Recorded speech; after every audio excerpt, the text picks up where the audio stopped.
اور بعض وظائف ایسے ہیں کہ جو ہم عاملین آپ کو بتاتے ہیں، وہ بھی دو طرح کے ہوتے ہیں، بعض قرآنی اور اسماء حسنہ سے ہوتے ہیں، اور بعض موکلات والے ہوتے ہیں کہ یہ پڑھو جناب والا اس عمل کے موکلات کام کریں گے، یہ پڑھو حضرت جبریل کام کریں گے، میکائیل کام کریں گے، اسرافیل کام کریں گے، فلانا موکل کام کرے گا، فلانا موکل کام کرے گا۔ یہ تو نری ہلاکت والے وظائف ہیں۔ یہ جو با موکل اور موکل والے وظائف کرتے ہیں نا لوگ، عاملین بتاتے ہیں، ان کو صرف دو غرضیں ہوتی ہیں ان کو، کہ آپ ان کے ساتھ رابطہ کریں تاکہ آپ ان کو پیسے دیں،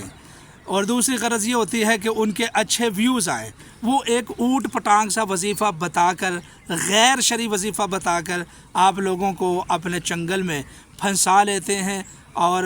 پھر جو ہے نا آپ ان کی ویڈیو کو پروموٹ بھی کرتے ہیں کہ زیادہ سے زیادہ دیکھ کر کومنٹ کر کے، اور پھر